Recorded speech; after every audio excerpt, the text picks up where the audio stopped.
Well, good morning. I think 2020 is the year that most people are going to want to forget, but I'm afraid that it's going to be the year that most people are going to remember. It is this year that just has this, and I like to say it this way, this ambient tension in the background. It's just always humming. And it's a very toxic, it's very stressful. There's always something that just seems to make it worse. It's just one of those years that we're going to remember. And on top of it, this year, not only are we dealing with the pandemic, we're also dealing with an election. And that's always fun. But in these times, is really on display would be all our weaknesses. And one of those things that I'm seeing more and more is our inability to have conversations and civil discourse with people that we disagree with, people who see things differently. I think it's been a struggle for a while, but right now it's no holds bar. I mean, it's just out there. It's very obvious whenever you have people who do not see things the same way, and it really doesn't matter what it's about. Things can turn violent, either metaphorically or physically, extremely fast. That's the culture. That's the climate, in which we find ourselves right now, and we're all having to figure out how to navigate this and our own emotional responses and everyone else's as well. And so, for those reasons, I think this year is going to go down in the books as a year to remember, even though we might want to forget it, because I think there are a lot of things we can learn from this. And so, that being said, in order to help us continue to navigate these things, I want to share with you something that I think will be helpful. I know it'll be helpful. It's from Romans chapter 12, verse 14 specifically. Now, last week I talked about Romans chapter 12, verse 12, wherein you have this list of statements in which Paul is just rapid-fire statements. He doesn't elaborate. He doesn't give you explanations as to how to do this and what this looks like. But just because he doesn't elaborate doesn't mean there aren't any connections that you find in the text itself. In fact, I would suggest to you that Paul has been elaborating on it all, and now he's saying, so therefore, be this way or do this, or this is the reality, or this is how things should be. And so that's the context, roughly speaking, of Romans chapter 12, and this particular verse that I want to share with you this morning that I think will be helpful, okay, especially as we try and navigate not just our own emotional responses, but the emotional responses of those around us, all right? So Romans 12:14, here it is. Paul says to do this. It's probably, by the way, one of the most difficult things to do. Bless those who persecute you. Bless and do not curse. And we're not talking about four-letter words, although that could be a part of it. Bless those who persecute you. Bless and do not curse. Now, in order to help you understand how this might apply to you or how it might be helpful to you, let's kind of break this down really quickly. Three words I want to look at here. First of all, the word bless. What does it mean to bless someone? Okay, literally the word means to speak well of. To speak well of, to praise, to celebrate with praises, to cause to prosper, which is, by the way, how we can actually bless God. So we're talking about the concept of encouraging other people and building other people up. And specifically, he's talking about encouraging and building other people up. The specific people are not the people you necessarily want to be doing that to in these moments. These are the people that you want to have a completely different response to. And Paul's saying, nope, bless them, okay? Bless them. And so remember, the word bless means to speak well of. It's talking about your perspective, your attitude, the things that are going to be demonstrated by your responses to them. In other words, you have their best intentions. You want to think well of them. You want to see them in a positive light, even if they themselves are being toxic or negative or hurtful, harmful, attacking you, etc. Okay? He says, bless them. Bless those who do what? Who persecute you. Now, here's the thing. When you read in your Bibles, the word that's oftentimes translated as persecute is used in two different ways. There's a one way that involves hostility, and there's a way that it involves, doesn't involve hostility. And I want to suggest to you that when Paul talks about this, he's using both of these forms, okay? The word persecute Let's look at it. When you look at the concept that is translated persecute in our English language, we're talking about making things flee, run from you. They don't want to be around you. They're scared of you. You're bringing something to the table that they want nothing to do with, okay? So we're talking about the idea of making something run or flee, driving something away. It also carries with it the notion of harassing something, like you're attacking something, okay? You're bringing trouble to something. You're mistreating something. And so when you're being persecuted, I know that when we typically think of persecution, we think of, basically your life is in the balance here. We think of Christian persecution as it has been described throughout the centuries. But the idea of persecuting is just simply the idea, if we can reinforce what we talked about last week, the pressures that you feel, when that pressure is coming, it's coming after you. Feel that pressure coming towards you, right? That pressure can feel like an attack. It can feel like trouble. It can feel like harassment. It is something that you don't want to have anything to do with. Pressure, we try to relieve the pressure. We want to run away from the pressure, okay? And so the idea of being persecuted is simply the idea of when troubles come your way, when trials, the things that you feel. The people specifically is whom Paul's talking about, the persecutors. Those people, the people who are demonstrating these things, bringing these things to the table. But then it's also used in a different sense, without hostility. And it just simply means to run after something, to follow after something, to pursue after something, to seek after something very eagerly. Okay? And we'll get to more of that in a moment. And so you have bless, you have persecute, but then he says, bless and not curse. What is the idea of a curse? Well, the idea of a curse is declaring something evil. You are detesting something, someone's actions, or a person. Because of their actions, you see them in a certain light, okay? And as a result, you feel a certain way towards them. It's the idea of invoking evil on something. And so it's like you declaring this person who did this or said that to you, you in your mind declare them to be of such. That's the picture. And as a result, you want nothing to do with them. In fact, you prefer to flee. Or maybe your response is to stand and fight. Right? We're talking about these emotional responses when you find yourself in these moments where you feel attacked, you feel like you're being harassed, like someone is throwing something in your face, you feel like there's trouble beginning to be stirred up with this person or with these people or with these situations. We're talking about those moments in which you feel the pressure and you want to flee, you want to run, or you might want to respond and fight. And typically when we respond and fight, what do? We either match the intensity or we up our game, right? If you do this, the idea is, well, maybe they'll back off, which is oftentimes why we try to increase the intensity, right? Maybe they'll think twice about doing this again. We're talking about those moments when we have these emotional responses with it. We feel these ways and we react to the situation. That's what we're talking about. And Paul says, listen, there needs to be some emotional restraint. And I suggested to you what Paul's saying here is this. He says, listen, bless those who persecute you. Do the thing you don't really want to do, right? Do the thing you don't feel like doing. We're talking about doing something in the moment that doesn't necessarily come natural. In the moment, you don't feel like doing this. In the moment, this is not your desire. In fact, oftentimes, your desire is the total opposite. But Paul says, no. Do something else. He says, in fact, some of you will get this reference here. Do what the Black Eyed Peas and Snoop Dogg says. Be different. Be nice. And I suggest, he says, be love. Be love. In other words, with the intensity that the harassment comes, you match the same intensity with love.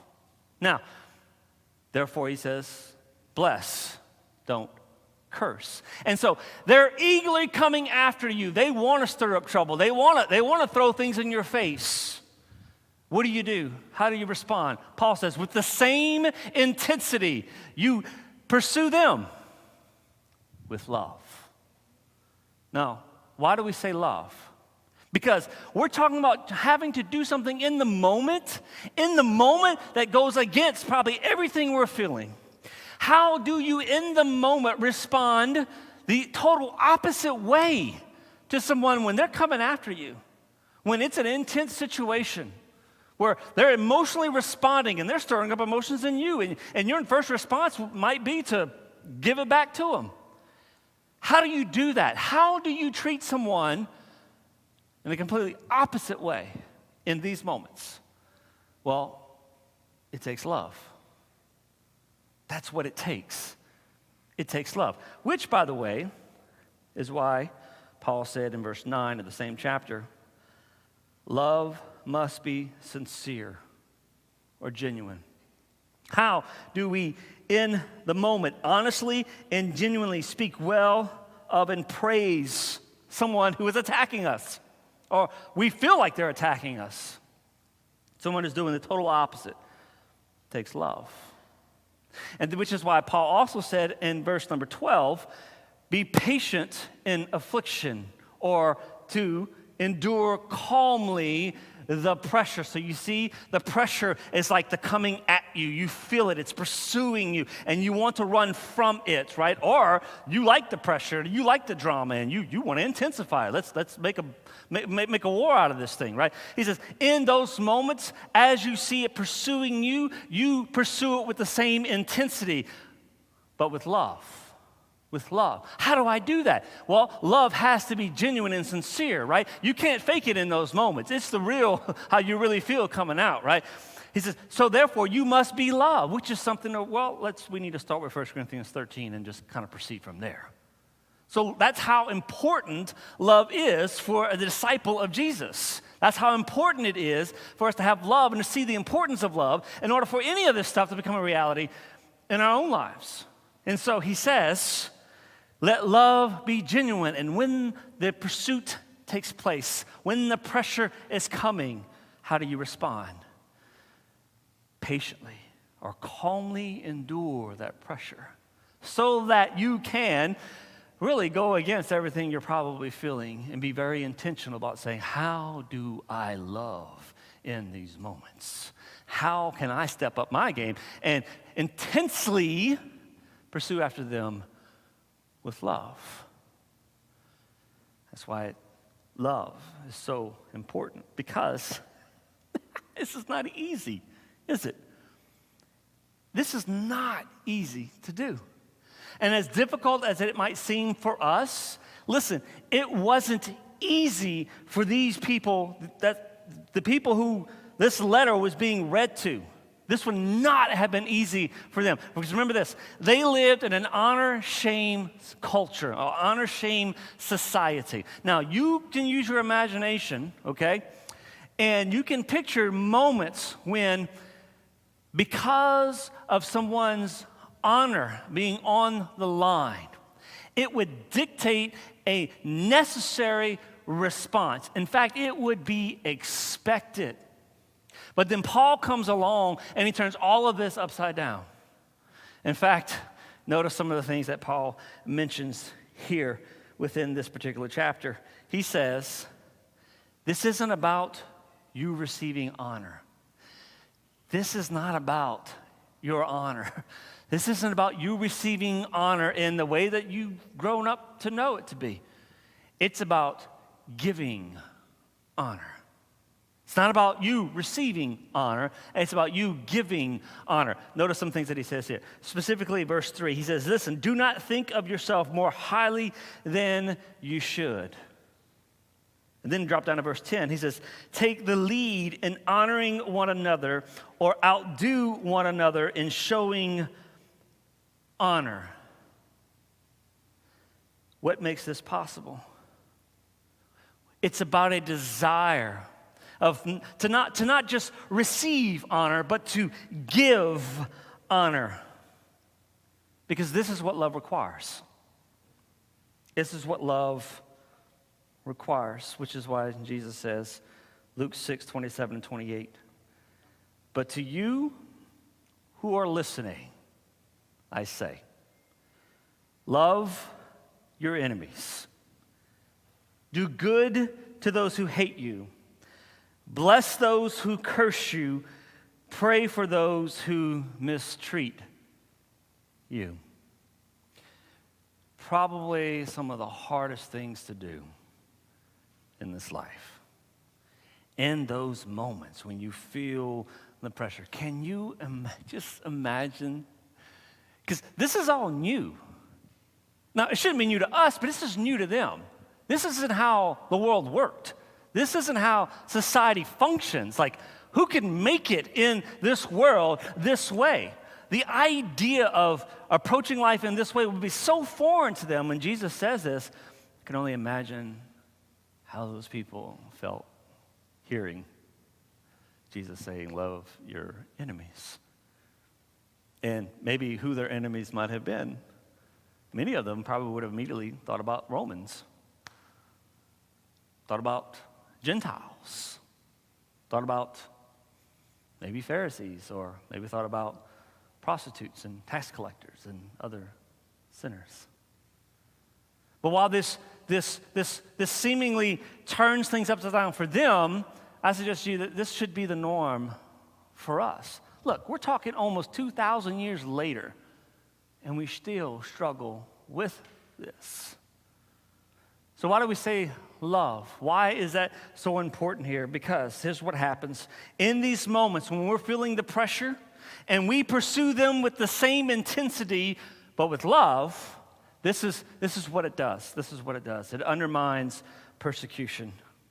Love undermines dishonor. Love undermines negative emotional responses. When you respond in such a way to someone, and you're bringing the pressure, you're stirring up trouble, you're attacking them, or they're doing this to you, there's something that we're trying to accomplish.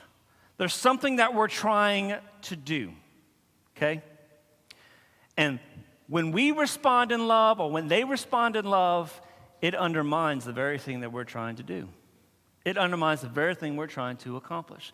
That's what love does. It demonstrates when we're in those moments and we're feeling the pressure and they're bringing the intensity of the harassment and the trouble, the things are stirring up, but yet we calmly endure that pressure and we respond with the same intensity of love. Love says, I see you. I hear you. And I'm not here to fight against you. I'm here for you. That's the response that we're looking for. That's the response that Jesus is looking for. That's the response that Paul is talking about here. And so when we're looking to outdo honor, when we are looking to match the intensity of the negative pressure with love, this is what it does. Here's your context. It takes us from being front and center, verse 16, where Paul says, do not be haughty, or literally the word means to be exalted in your mind, hence front and center. It takes you from being front and center, and you feel less attacked and more concerned about the well-being of the other. It helps to bring about peace, verse 18, where Paul says, if possible, live at peace with everyone. It helps us to, verse 16, live in harmony with one another, where we are not, verse 17, repaying evil for evil, or verse 19, where we're not seeking revenge. All these things control us. They're all burdens that we carry around when we respond with the same intensity, but when it's not love. It keeps us from, verse 21, being overcome or conquered by evil, and instead overcoming or conquering evil with good. That's the context. That's the text in which Paul says, hey, when you feel the pressure, respond with the same intensity of love. And so, in intense, negative, highly charged situations, let us match that same intensity, but with the intensity of love. And so, in light of our current climate, may you be different. May you be nice. May you